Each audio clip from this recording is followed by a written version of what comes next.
When I discovered the bouquet still in my hands, my fingers were shaking, and I was holding the delicate white roses as though they could support me in some way.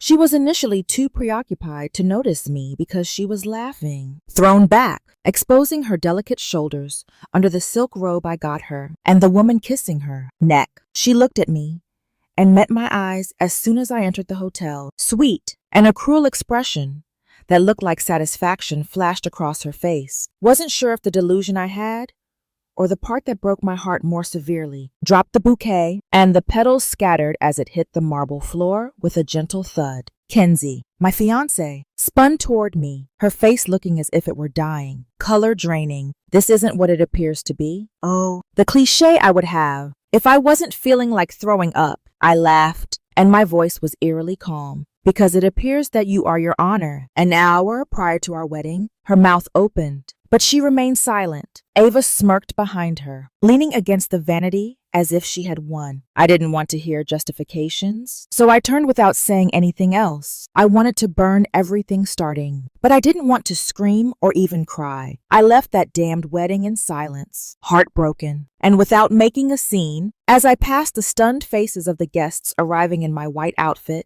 they turned to follow me as if I needed air. So I didn't care that a ghost bride was haunting her own ceremony. I needed to get out. So I kept going until I got to the hotel's exterior fountain, ripping off my veil, my heels, and my dreams, was still gasping when, like a villain breaking in on cue, a sleek black car pulled up next to the curb. The window rolled. Down there, she was Elise Langford. Icy, gorgeous, and the expression of a woman that my now ex-fiancé detested more than anyone else was unintelligible, but her voice cut through the summer air like ice. You deserve better, she said, explaining why I asked mascara stray and broken. I made a suggestion. Elise Langford didn't show sympathy for her when I stared at her. Show compassion. She did power and influence. And 10-figure deals were closed with a quick look. What precisely was she offering now? Revenge rescue. Something darker in my heart. It seemed to detect a fresh threat. Or perhaps it was something else entirely. I muttered,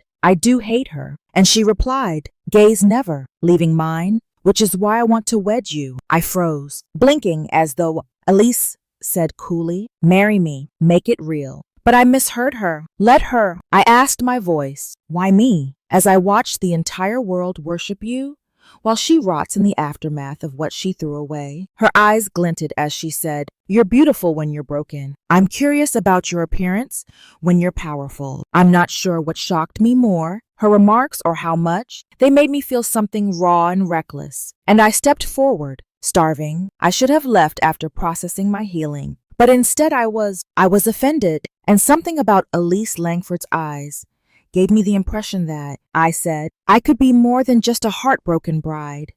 I could be dangerous. I slid into the leather seat next to the coldest person in the room and ruined her. I'd never met a more dangerous woman, and May might be the only one who could make me feel alive once more. Ellis Langford's car was incredibly quiet. It was a sterile, cold silence that made you mindful of every breath you took, as if taking a breath too loudly would be a violation. So I tried not to let my reflection in the tinted window divert my attention. I appeared to veil removed, makeup ruined, hair falling out of its gorgeous shenan.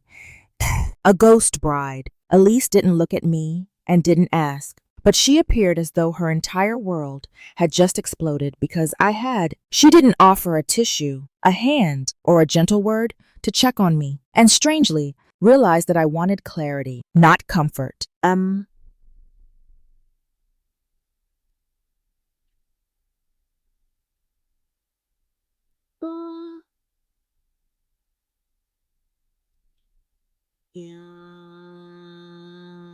Wanted everyone to, I finally said, stop spinning. Where are we going? In a raw voice to my penthouse. My house. You replied? Yes, I said, as though it were the most apparent thing in the world. Said yes to the suggestion, and she turned her head when I said slowly, don't you own me? Then, like scalpels, those glacial blue eyes sliced into me just a little. Coolly, I don't do ownership. I do contracts clear. Kinsey said, unbreakable with terms that both of us agree upon. So this isn't just a business deal. Marriage, she said. And for a moment, I didn't like how sensible that sounded. My mind was racing with feelings of betrayal, incredulity, and something else I wasn't yet ready to identify. Elise was notorious for her brutality. She scared CEOs by making headlines for her signatures that caused companies to go bankrupt. She was twice her age. She never smiled. She never dated in public. And she never showed up at weddings. Invited, but she was present at the exact moment I broke down. So why the elevator to her when we entered the expansive luxury penthouse? It was also quiet. The kind of silence that hums against your skin. Windows from floor to ceiling in the apartment, polished marble, and incredibly costly artwork. I was a broken bride in the lair of a billionaire ice queen, she said, making me feel even more uncomfortable. I did not move, and you are not my boss. You are pointing to a sleek leather couch. Agreed to this. I agreed to nothing. I was humiliated and heartbroken. Elise raised an eyebrow. When you offered me a razor blade lifeline, you got in the car without bothering me. Perhaps because I had nowhere else to go, or perhaps she was referring to the way her heels clicked as she walked slowly in my direction. I swallowed hard because I knew you were more than what she made you into. Her presence was so suffocating that felt more like pressure and heat danger than fear. As you mentioned, I made a proposition, ignoring my racing heartbeat, so Elise could hear it. Across from me, with their legs crossed and their posture ideal, legally wed me for 6. It appears to have lasted 6 months, long enough to ruin her. And what do you get out of this control? She asked, merely stating that a board vote was imminent. Investors question my relatability and ability to form a marriage. Makes me seem softer. So I'm your prey, I said sourly. No, Elise said, leaning. She said in a low, deadly voice, you are the woman I will make a queen out of, and in exchange, you will make her life. Something twisted inside of me when she said, hell, without ever lifting a finger. And it wasn't just retaliation. Was alluring the notion of strutting the red carpet with AZ in order to display what Kinsey Bishop appeared like when she was the one being worshipped and draped in rather than the betrayed bride. Designer, silk, and power. And 6 months later, I requested that we file for divorce. Why don't I covertly offer you a settlement that's big enough to choke Ava and your ex? I asked again if you could choose any model actress, but none of them were available. She said, her eyes glimmering with ruthless joy. Would sting her like you will. And this is personal, because none of them captivate me as much as you do. I gazed at her intently, taking in the cold fire in her eyes and the sharp line of her jaw. She exuded total control, so I should have said no and fled. However, all I could think about was Ava's expression when she saw me standing next to the ring that Alyssa had given me. Elise, I said, I want to claw for once. She hated the woman, tilted her head, and continued to avoid touching unless I asked her to, smiling slowly. Perilous and devastating. I'm afraid you'll fall for me and try to take advantage of me, I said softly. I don't fall, neither do I. But let's act like we did. I felt something change when she reached out, took the pen she offered, and signed the contract. She slid in front of me. She offered her hand. And when the game started, a spark ignited inside me. Her fingers were colder than I had anticipated, but her final grip was firm. Let's make the world think we're in love, she said, binding welcome to the Langford Empire. Somehow, that final word didn't sound nearly as phony as it ought to have. The ring was heavier than I anticipated, and the platinum was incredibly beautiful. Elise hadn't wasted any time in the past 24 hours, and she felt as cold against my skin as she did. She had a stylist in her penthouse, a public relations team on call, and a poor. The press release was so well written that it read like poetry, and the media mogul, the world is shocked to learn that Elise Langford and artist Kinsey Bishop are engaged just one day after Kinsey's very public heartbreak. My phone was inundated with messages before the article had even made it to the digital front page. People I hadn't spoken to in years suddenly showed concern for me.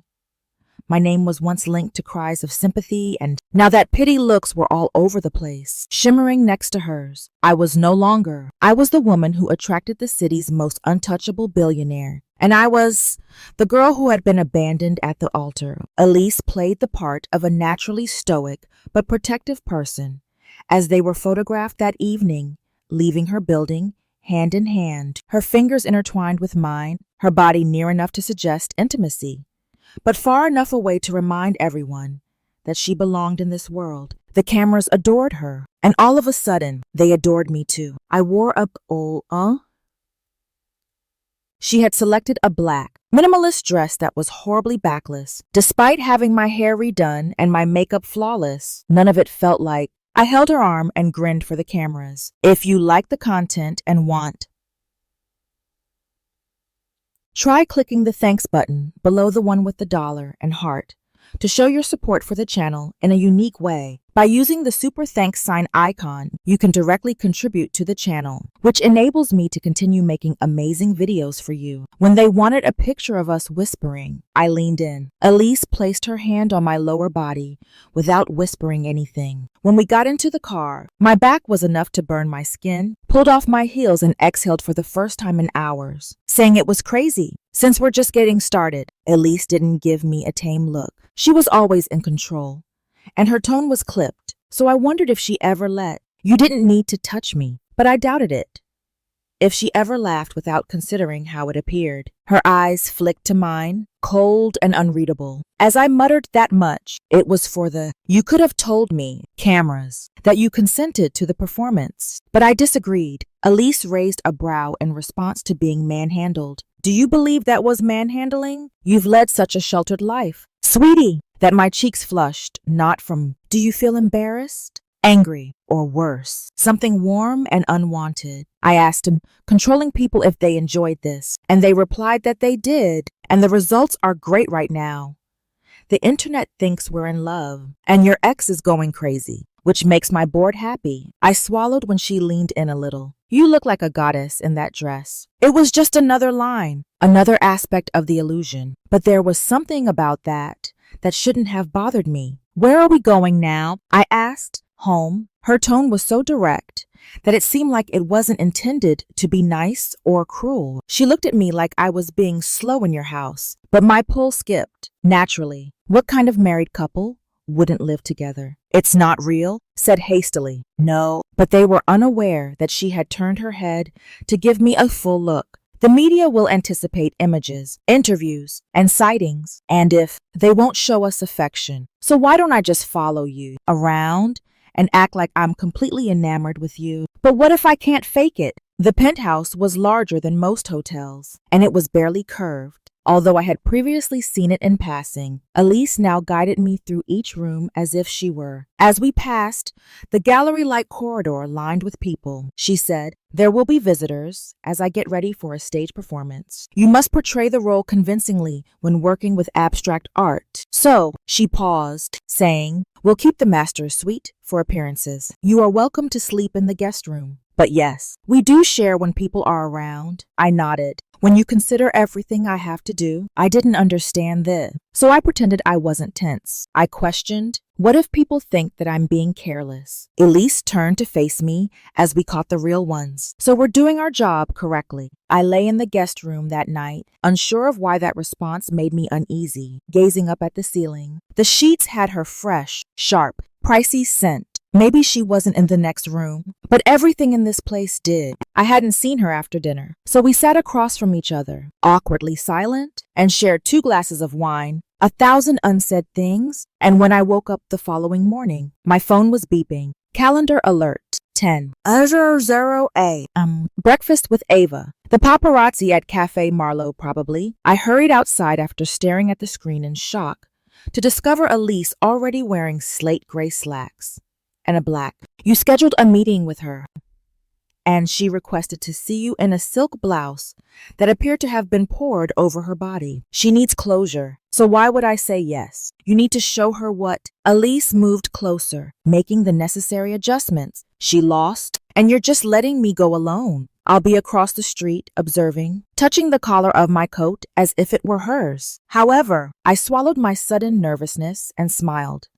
Because this moment is yours. Allow her to witness your radiant appearance and wonder how I've made you happier than she has ever been. I whispered, "That's twisted." And she said, "It's perfect." As I stepped off my heels, I was unable to determine whether my fear of seeing Ava or the severity of Elise's. I suddenly cared about approval because Cafe Marlowe was the type of establishment where secrets were served in porcelain cups and scandals surfaced behind big sunglasses. They were covert but visible, fashionable, yet cozy. The ideal setting for a public reunion that was supposed to appear unplanned. I got there precisely at 9:58. My coat was draped off one shoulder and my hair was styled as Elise had instructed, pulled into a loose, low knot, and my left hand's diamond caught Sutha's. I detested how much I cared about the impression I was going to give, as if it were meant to be photographed. Even worse, I questioned whether Elise would approve of Ava, who was already seated when I entered and appeared frail. Her hair, which had been carefully styled, was a little frizzy at the ends, and her makeup was lighter than usual. Had not slept well, but as she watched me, her face was anything but gentle. "Kenzie," she said, approaching as though she wasn't sure whether to scream or cry. Standing in the middle, unsure of whether to run or give me a hug, I gave her I sat down opposite her, crossed my legs slowly and purposefully, and smiled, though it didn't quite reach my eyes. Arrived. I've always enjoyed a dramatic altercation over expensive coffee, flinched and briefly felt sorry for her. But then I recalled how she had appeared in that hotel room.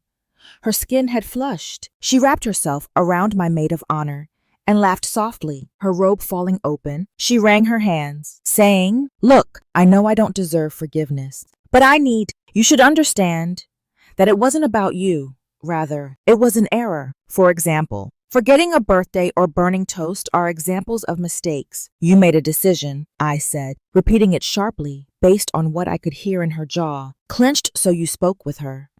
I didn't need to, and it was clear that you had betrayed me." The performance, her gaze dropped to my ring. "Is it real? What do you think?" Elise Langford doesn't seem to date. She hardly ever interacts with others. And now she's marrying you. Perhaps I'm unique. You despise her? She said sourly. You've always had? Leaning forward, she allowed the ring to capture her attention once more. It's funny how hate can turn into something more, something that appeared too disorganized to be jealousy and too furious to be regret.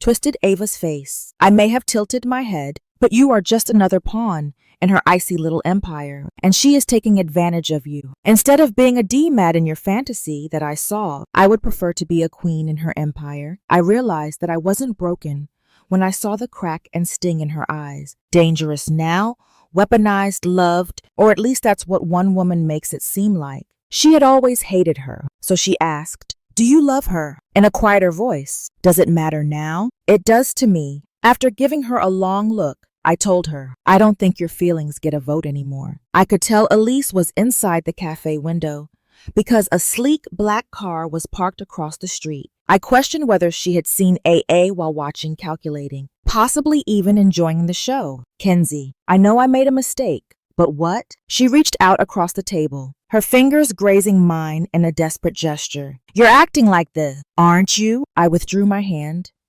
"You have no idea who I am." Elise had already paid when the check arrived. Of course, as she left the cafe, Ava remained hunched over, gazing into a cup, hadn't touched, didn't turn around, crossed the street, and hurried into Elisa's vehicle. She didn't say hello, just watched me quietly with her face hidden behind a mask as I closed the door, as if I were permanently closing off the past. "How much did you hear me ask?" Your breathing was still shallow from the argument. Elise claimed that she was always a mess, but there was something tight about her voice. "You did a great job handling it." I wasn't sure whether I should give her a hug or a slap. I turned to face her completely. "But you didn't do that either. Did you enjoy it?" "You're not even trying to hide it as you watch me completely destroy her," Cooley asked. "Why should I? It's not as if I had to woo you." I didn't respond immediately because the car was overheated, or perhaps it was her who claimed you were. "Let's not act as though this isn't mutual exploitation," she said, using me, and you're not using me. We agree. So I tried to sound as indifferent as she did. No emotions, no complications. Ellie gazed at me for a long, painful moment before coming to out and purposefully, lightly touched the side of my face, just as she was. She shouldn't be touching my breath to check the temperature of something, but she said softly, I don't do feelings, complications. I thrive on those. I should have pulled her thumb, grazed my cheek. I didn't touch her, but she lingered for too long, and her eyes fell on mine. Lip flicker, and all of a sudden, the air between us felt heavier. You're playing a risky game? When we returned to the penthouse, I whispered. Good. And she whispered. So are you? Our silence was now charged rather than frigid. So she poured herself I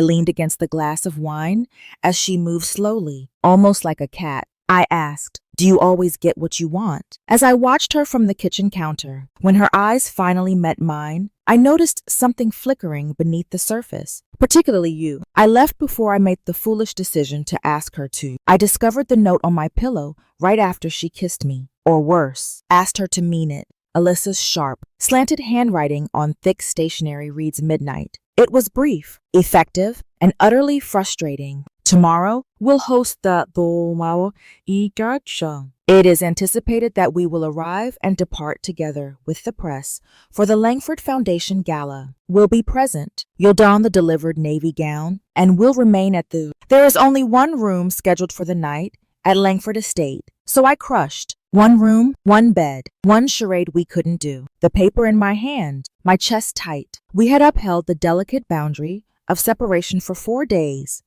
while performing from a safe emotional distance. I have a master suite for her, and the only sound in the courteous silence is the stage, excursions, practiced grins, and the odd look that lingered a moment too long. But this would be different. I didn't sleep under one roof overnight because there were no exits, and by the following evening, as the limousine slid through the Langford Estate's rusty gates, I had the impression that I was entering my own trap. Elise was obviously unreadable, while wearing a midnight black gown She looked like royalty, made of ice and ambition, with diamonds at her throat and a plunging back. I wore the navy dress she selected for me, a silk off the shoulder that indecently precisely hugs every inch of me. She had to sweep her eyes before she could say that I looked lovely. When I walked into the room, the gala was already over me. A haze of cameras, champagne, and thoughtfully placed. Elise only gave me affection when absolutely necessary, but every touch was planned. Her hand briefly rested on the curve of my waist as she leaned in to whisper nothing at all. You're doing well, she whispered on the small of my back as we greeted the donors. At one point, we were enjoying champagne while standing in the center of the crowd under a chandelier that cost more than my whole life. You seem like you belong here, which is funny. I said that without grinning. You're doing it right, she said, gently clinking her glass against her head, because I've never felt more out of place than you do. Mine hours after the estate collapsed, and the final visitor had been escorted out. Without saying a word, Elise led me up the grand staircase in silence. Each step echoed like a countdown as the marble clicked softly. And the bedroom everything was as smooth and immaculate as I had anticipated, and the bed was enormous. But you can take the left side of the bed, she said, slipping out of her heels with practiced ease. You think I'm sleeping in here? You signed a contract, she said, adding that we should appear to be a couple, even when no one is around. Elise turned slowly as she watched, her eyes focusing on me. I am the silence. I wanted to be furious and want to hurl the conch crack in her face and rush into the visitor's room. But in reality, I was more afraid of staying than I was of leaving. Anything, my hands shaking as I turned my back on her and went into the bathroom, locking the door behind me. I wiped off my lipstick, took off my earrings, and gazed at my reflection. I couldn't identify the woman staring back at me, nor the way her cheeks reddened as she recalled Alyssa's hand press, not how the thought of sharing a bed with her made her heart race. This was meant to be about controlling her retaliation image, so why did it feel so personal when I came out? Aleli was already covered, with one arm resting on a pillow and her shoulders uncovered under a silk camiso that did nothing to soften her beauty's sharp edges. As I moved around the bed and slipped under the sheets, being cautious not to bump into her, she didn't look up. She joined me, but the silence was intolerable. You claim that you don't do emotions, I muttered into the darkness. I don't. So why did you observe me at the because I don't cafe? Like you wanted to burn her alive? For a beat of silence? Like losing. Neither you nor she were yours to lose, she said quietly and for. When we first heard it, it sounded more like a regret than a warning. I could feel the warmth of her body next to mine. During what seemed like hours of silence, my mind was a battleground of confusion and longing as I followed the steady rhythm of her breathing and uncertainty. And then I asked without hesitation, do you miss being in love with someone else? Pause. Then, I never fell in love. No, that's unfortunate. She claimed it was safe and I asked, barely audible this time, do you feel safe with me? And she didn't respond. I hated how much I wanted her to sleep. So I closed my eyes and let her go. When I woke up in the middle of the night, I was curled up against her, our bodies nearly touching, my hand resting inches from hers. Elise was awake and gazing at the ceiling while taking slow, deliberate breaths. I should have pulled away when she appeared to be sleeping, but instead I allowed myself to remain close enough to feel. We didn't move or speak. But there was something about the heat of her that made me wonder if she felt the same way about me. When the morning light eventually poured through the tall windows, the silence there was louder than any confession. Elise was gone, leaving the area next to me chilly and uninhabited. But on my side of the, you did well to be prepared for the fact that my dress was folded neatly on top of the bed. Bring your green heels to the charity brunch. I'll see you at 11. No signature. Please. The woman who had slept inches from me wrote me icy instructions, but she still managed to make me feel soft. The charity brunch was a haze of champagne flutes, fake smiles, and I felt like I was the one who approached too closely. I wore the green heels Elise requested because there were too many people observing everything I did. Dangerously high satin and the perfect amount of subtle flex for the fashion blogs would criticize me for days. She didn't need to give me a compliment. When I got out of the car and entered them, Elise just offered her arm, and I slipped mine through it as if we had already done it in the sunlit courtyard where the elite mixed 1,000 times, but something was different. Her jaw was tighter, her hold on me was more firm than normal, and her responses too. When a young tech heir leaned a bit too close to me during a conversation, I initially noticed that the compliments were colder. I've never seen you before, grinning in that arrogant, practiced manner that wealthy boys do. Before I could reply, he asked, "Are you from New York?" As if I were something for sale. The guy laughed as she entered her voice, which was smooth but abrupt. She was from wherever I was, uncomfortably misinterpreting the tone of her voice. She failed to recognize Elise Langford's gentle, she said, spot I don't. But I defend what's mine. Her eyes never leave his. Left 2 minutes later. At first, I remained silent and let her lead me through the event like a queen, her preferred partner. But after we were by ourselves in the car, I looked into her heart. Still, he was being disrespectful and flirting, which was a bit much. Was touching you. You constantly touch me, which is unique. I gazed at her. Why did she use such a low, sharp voice when I knew when to stop? Do you? Asked. You think this is a game? As her eyes pierced me. But you, forget who established the rules. Perhaps I'm sick of following them. Then quit acting as though you're not having fun. When we arrived home, the car fell into a thick, electric silence, and she was still furious. I sensed it in the way she moved, tense and precise, as if each step was a choice. I said, "You were jealous." As I crossed my arms and threw my clutch on the kitchen island after following her into the penthouse, Elise turned slowly. But don't brag about how much you hated him. I detested watching him treat you like you were his to touch. And you believe you have? That's correct. She moved forward, her eyes narrowing, and you nodded. To be mine in public view. But what about in private? I inquired, voice rising. Elise, why are we still acting like we're acting? Then why does it feel so real? She just stared at me without responding. She was in danger for a long moment, but then she crossed the distance between us. Her hand gently but firmly grabbed my jaw to make. I looked at her and she repeated it in a whisper. "You think I was jealous of you?" Her eyes darkened and her breath caught. "I shouldn't want you. However, you do. And you want me," she said, her lips grazing mine. "Don't lie." Oh, I couldn't. My skin was burning, and every cell in my body was burning, and my heart was pounding, yelling at me to just fall and stop thinking. So I did, kissing her first, or it didn't matter if she kissed me. All I knew was that her mouth was on mine, wasn't gentle. Rather, it asserted that months of hostility between her hands were in my hair and then at my waist, causing me to flush as she touched me. She had a wine-like flavor and wore something I hadn't allowed myself to want until she hoisted me onto the... I gasped as I broke the kiss for a brief moment on the kitchen counter. "You don't do? This isn't feelings," she growled as I whispered against her lips. She kissed me down my neck, saying, "This is fire," and then burned me directly beneath them. Elise Langford kissed me as if I were the only thing left in her world. Under the gentle glow of her $1,000,000 light fixtures, unable to control herself, she pressed her body between my legs, her breath hot against my throat, and her fingers skimmed the hem of my dress. And I didn't touch anyone, but I let her know how much I wanted her. I hadn't wanted to since AA, but this wasn't about making up for it. Rather, it was about when she eventually withdrew, both of us gasping for air. She looked into my eyes as if she said, "This doesn't change anything." When I asked her if she was looking for the aspect of herself that she had just revealed, didn't respond, but instead took a step back and smoothed her hair, while acting like she was in a fantasy world. Hadn't simply tilted. "We'll proceed as scheduled," she said cautiously. Elise died.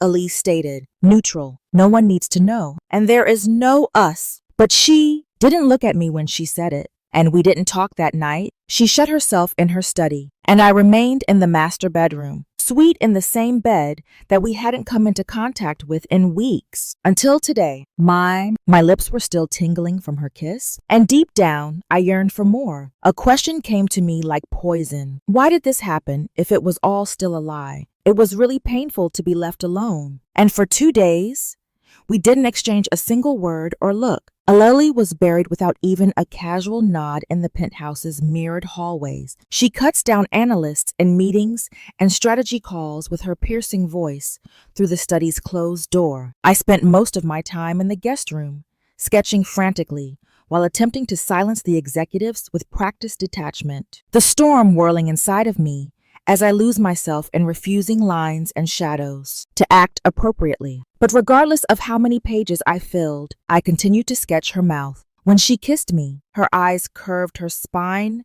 as if it were the only way she could sense the silence. It wasn't cold between us. Rather, it was heavy and charged like a thunderstorm that was waiting for... I attempted to persuade myself that it was not a reason to strike again, that it was a slip-up, a publication, the result of too many lies piled too near to our skin. But each time I discovered them, something in me tightened, as the smell of her lingered in the sheets or went by the location where she had kissed me, leaving me breathless. I had previously kissed women and experienced love, but it had never felt like that. Even worse, I had never experienced anything that stuck with me as much as the third night I heard at almost midnight, the door to her study opened, and I sat motionless in bed with the lights off. Her footsteps stopped outside the guest room, and I left my sketchbook behind. My heart pounded, but she left without saying anything. The following morning, I discovered her dressed in gray slacks and a loose cashmere sweater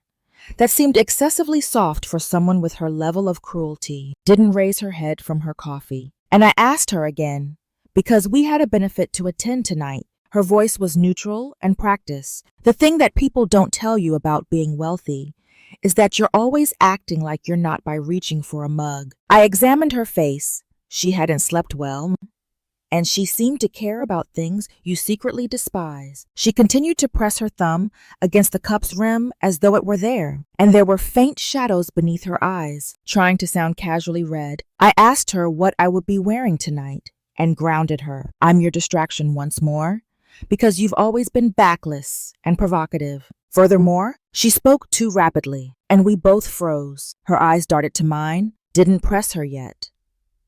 That night's event was a more intimate dinner with Elise played the role of politicians, financiers, and those who grinned while planning the fall of empires. I played my part as well, poised and untouchable like a concert violinist, leaning in just enough to allow the cameras to capture her hand resting. I laughed lightly at things I didn't understand on my thigh, but the caresses were now uncertain and lingered like. After dessert, a guest, a woman in her early 40s, came up to us, and neither of us could tell where the line was anymore. "You must be Elisa's wife, because you're well-groomed and obviously amused by our presence," said to me, holding out her hand. "Kenzie, was that right?" I forced a smile of pleasure. The woman said, "Your eyes are shining, so whatever you're doing, she never brings anyone twice." I looked at Elise, who had her jaw flexed, but she was doing nothing. Elise was a little too direct in her statement. "But that's enough for you." Elise didn't blink when the woman teased her. "But it's more than I ever imagined, oh." The woman excused herself with a smirk,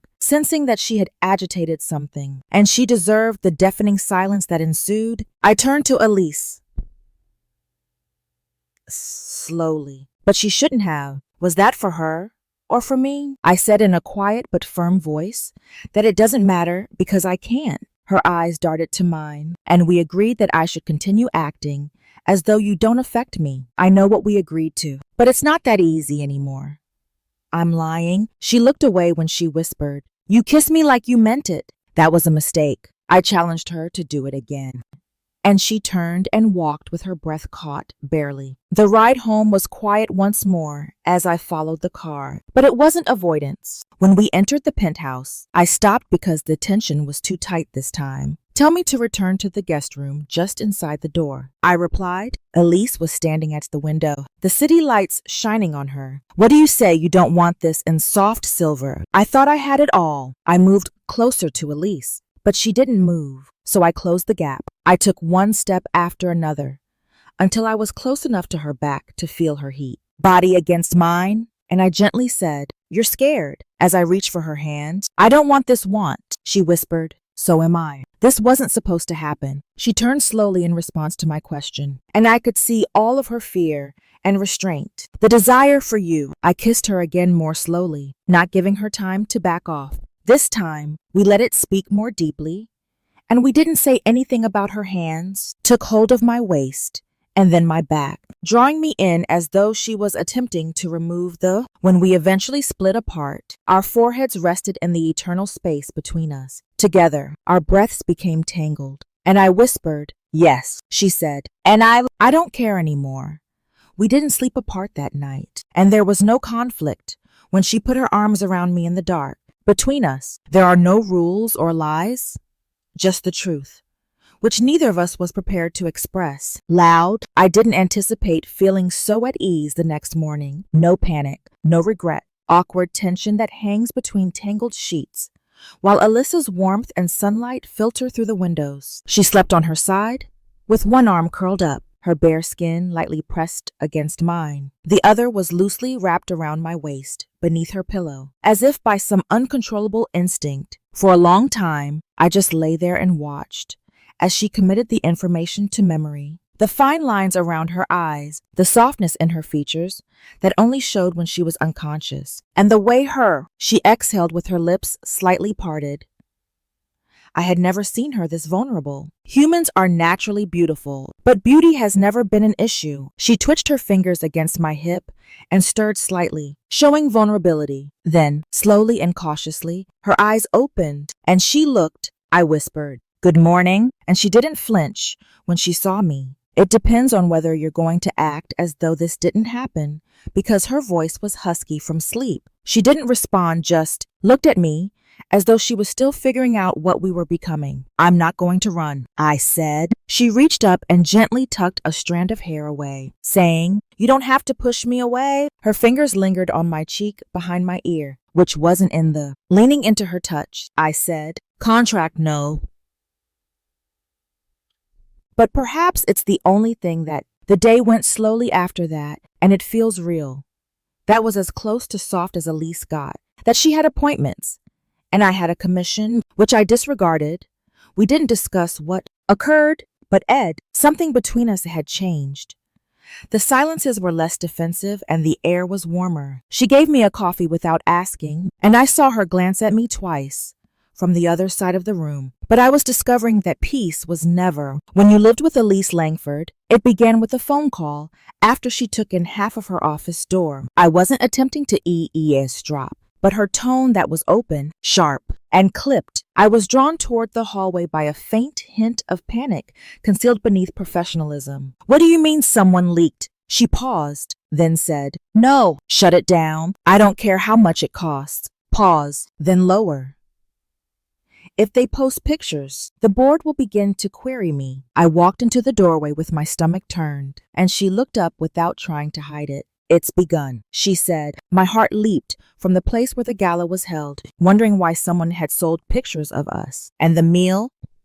"And it seems that we weren't as alone as we thought last night. The Linford estate has more eyes than walls," she said firmly. I entered and shut the door behind me while someone was observing. "So what should we do?" Do you think she was pacing now? We released a statement and pretended to be, "Isn't that what we've been doing?" Falling head over heels and wanting the world to know. "Yes," she said, stopping abruptly. "But the story is no longer in our control. They'll begin investigating. And what if they discover that this was initially a lie?" She didn't respond, so she didn't have to. "We doubled down," I said, "making it real for them.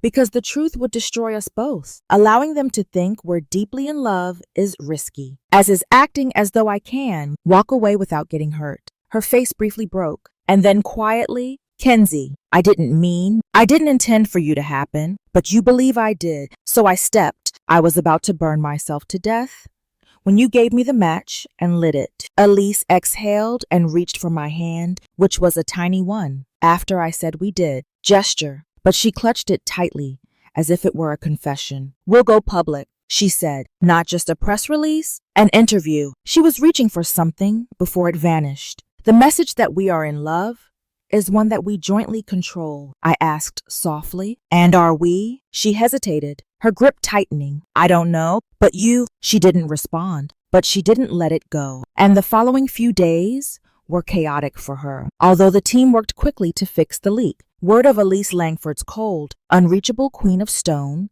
was already getting out, and silence fell in love. All of a sudden, we were the story's hashtags and headlines. Every picture was examined by speculative commentators, and paparazzi waited. We spent days outside the penthouse, and I could see how Elise detested being confined. One night, she paced the windows restlessly, her jaw clenched. I walked up behind her and put my arms around her. After standing at the balcony doors for so long that I thought she might break, whispered, "You're not alone in this," and slowly leaned back into me like she needed the feeling, even though she didn't trust it yet. "If they discover the truth, we'll tell them a new one," I said, "one that is about us, not retaliation. And if there isn't any us," I turned to. She looked at me and told me to leave now, saying it didn't mean anything. Her silence was the loudest response I've ever heard. "Tell me you don't feel anything," finally said. I didn't want this, in a voice that was hardly audible above a whisper. I wasn't sure how. I said, "Stop fighting it. Just be here with me." Because I needed it so much. Elise Langford kissed me for the first time, not because the world expected it, or because the cameras were waiting, because it was in a contract that was perfectly worded, but she wanted to, because she couldn't, because of the LIE. The interview was set for 700p, and had grown too real to ignore. Prime time, a full hour of national television in which Elise Langford, the woman who never smiled or blinked under duress, unless it was used as a weapon, must lie in front of a camera, or perhaps not lie at all. That was the part. It was not the questions, the cameras, or even the vultures that frightened her. Elise was sitting next to me, watching to see if she would flinch or what was frightening her. She had selected a soft emerald dress with her legs crossed, calm, radiant, and unwaveringly real, being unable to deny her feelings. The makeup artist had just completed her work when Elise was all ready. I told her, "You don't have to be perfect tonight," as she adjusted her handcuffs as if she could use symmetry to resolve the entire issue. Her eyes flicked to mine while I was silently observing her in the mirror. You have to be honest. She was as cool as ever. Isn't always calculated. And falling in love isn't either. But she didn't reply. Her finger's brief pause on her blazer's sleeve indicated to me that I'd touched a nerve as we entered the set. Like two actors who had practiced this 100 times, but nothing. Practiced how our knees would touch the table, or how her hand would briefly slide over mine. Elise Langford, the host, greeted us with a kind grin and said, "You've never discussed your private life in public before. So why now, since this isn't just private?" Elise stated steadily and evenly. "What changed is important." Elisa's gaze briefly shifted to me before returning to the camera, which Kinsey did The host leaned in, curious, and asked, "How did you meet Elise?" Smiled modestly but genuinely. We had previously been in mutual circles, but we did not actually see one another until I was publicly humiliated, said finishing for her, and she made me the most surprising proposal I've ever received. Life, which I honestly stated was retribution, and safety in return for acting as though, since the host blinked while pretending to be her fiancé, Elise didn't even blink at first. Yes, and the question now hung there like a hungry, sharp trap that is about to break. Elise gave me another look, this time more slowly and intently, as though she was looking for something. It's the most genuine thing in my life now that I've searched for the right lie and failed to locate it. My throat constricted. The lights flickered. The cameras dimmed. And for a moment, it was only the two of us women wearing stage belts from Lies finally spoke the truth. Following the interview, we were flooded with congratulations from the producers, who were already pitching magazine spreads and exclusives.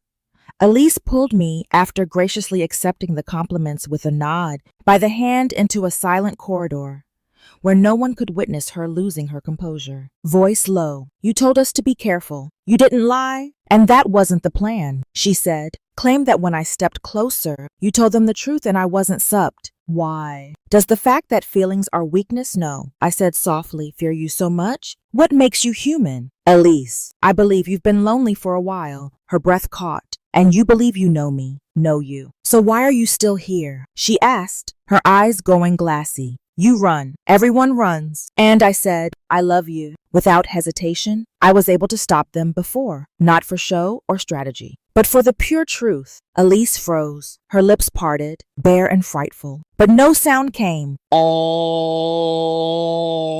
And for heartbeat.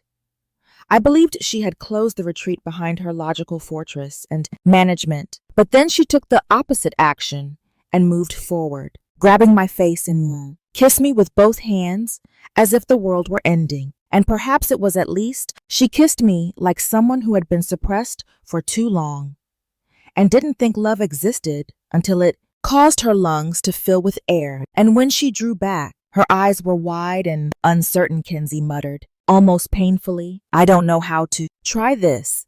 You don't need to know what I said. What if I don't succeed? Fail with me," she said slowly, shaking her head. "I can't let you go. Then give me the words I've been waiting for."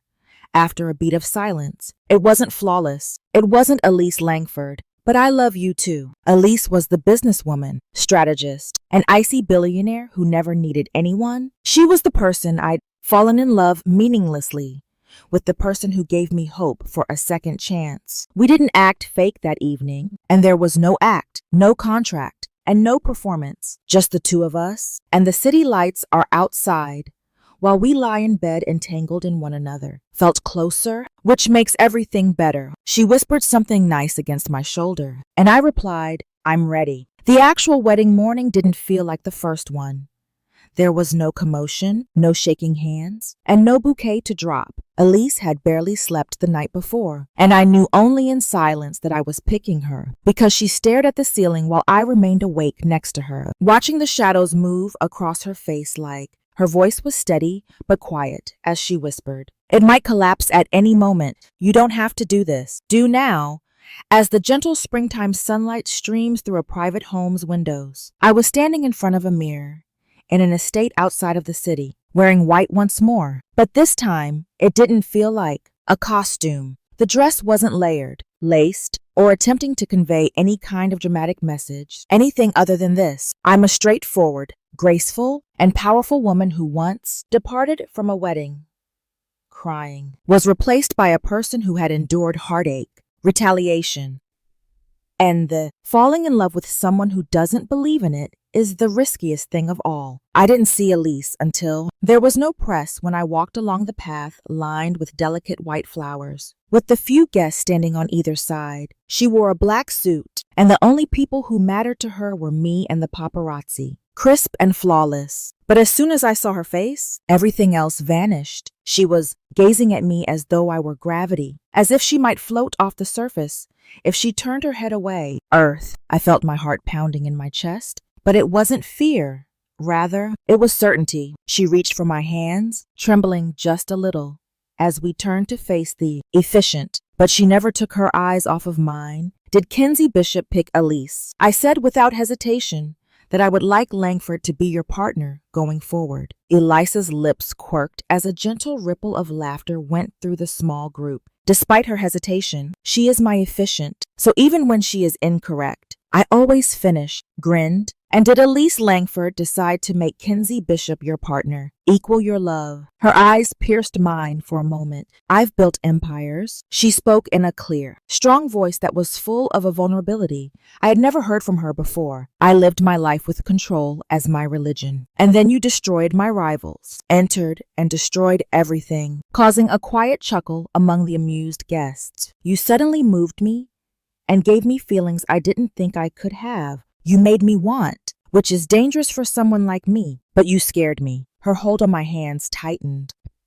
And it's the only thing that's ever made me feel alive. So yes, I choose you. To truly love you, I decide to be yours forever. Then by the authority granted to, the officer said softly, I now declare that you are married to Elise. Elise didn't wait. She asked my permission before pulling me into an imperfect or staged kiss. Untidy, panting, a collision of relief and happiness, and the burden of everything were survived. And there were actual tears in both of our eyes when we split up. 3 weeks later, we were on a private island with contracts, no performance, and only the truth, distant from New York, distant from the news and anticipations I depicted in the mornings. She read next to me while the sun shone on her skin, and her bare feet brushed mine underneath. At night, we made love in the lounge chairs as if it were the first time or the last or both. One evening, Elise turned to watch the sun set below the horizon. I shook my head no, but I did ask,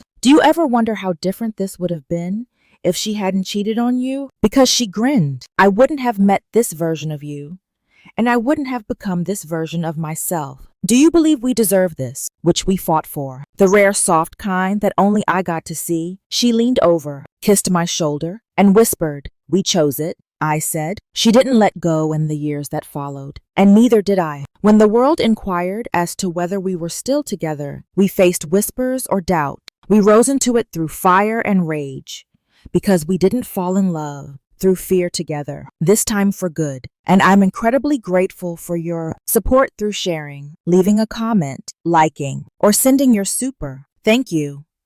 You are the reason this channel exists. I hope to see you in the next video.